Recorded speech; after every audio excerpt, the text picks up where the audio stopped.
Tsopano Pastor Shumba akupatseni update ya Alaiton Mangochi kuti zikuendera pati. Guys, thank you so much Malawi na cameras.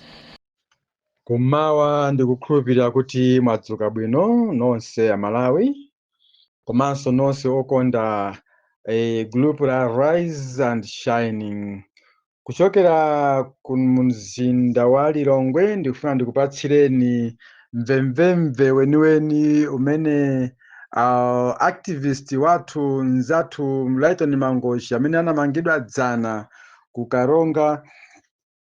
Tsopano tapezano umboni wonse bwino lomwe kunena kuti Mangochi alipo, Mangochi ali bwino, ndipo Mangochi ali pa Mzuzu police station mujati mafotokozera dzulo. Komano dzulo it was not confirmed, but now this is confirmed kunena kuti Mangochi ali pa polisi ya Mzuzu. Ndipo leroli akuyembekezera ku kalowa khoti nthawi ina iliyonse kuchokera panopa.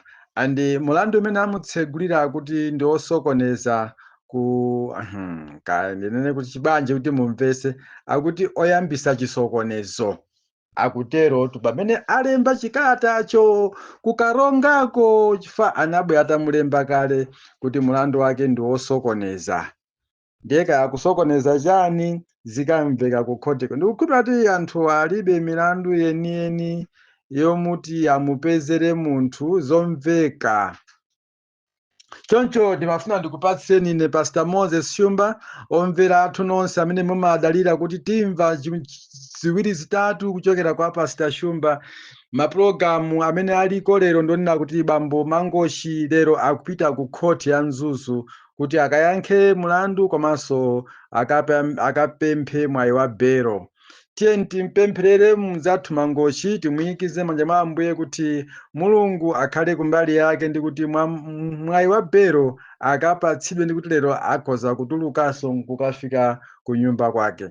Akuluakulu, boma lilibe maganizo okhazikika omutengera munthu. Sangangomutenga munthu ndi usiku ngati chifamba nkukamutsegulira mulandu onena kuti iweyo ndi wosokoneza, takupeza mulandu wosokoneza. Banja akanangomuyimbira foni tikufuna kuno ku polisi akanabwera.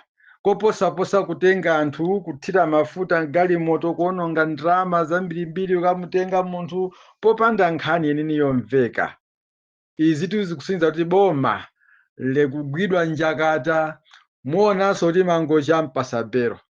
Palibe chiphindu chimene akupanga sindidziwa ngati amaganiza kuti munthu akammangitsa ndi kuti munthuyo athana naye.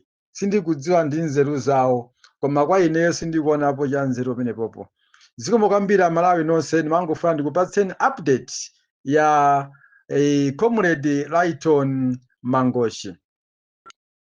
Ndikanakonda kuti ngati titamva kuti palichitika zina zimene mwina zasamwitsa Amalawi tikhale ndi program yoti tisonkhe pang'ono timthandizire. Komanso Mangochi kwawo ndi ku Mangochi. Sakhala kwawo ku Mangochi, amakhala ku Karonga. Kufikira lero palibe mmodzi amene ndamvapo kuti wapita kukamuona Mangochi kupatula anyamata anga amene ali pakala madera onse a dziko lino. Ndawatuma athamanga akafika kumaloko atipatsira ripoti. Zimene ndikunena apa zindonena kuti anyamata a Rise and Shining Group akafikako ndipo agula drinki ampasa Mangochi wamwa ndipo acheza naye kwambiri. Suti ndikungoyankhula zokungomva ndi anthu wodutsa koma teamwork ya Rise and Shining ndimene ikundipatsira ripoti kuno ku mzinda wa Lilongwe. Khalani pompo pamenenso tikupatsireni zotsatira za ku khoti zonse kuti timve kuti kodi Mangochi awapatsa belo. Mangochi mulandu wawo ndi woopsa mwa mtundu wanji. Ndine Pastor Shumba, mkango wa Malawi, mwana wa Anankhoma. Khalani pompo. Like, share, Malawian Cameras, right.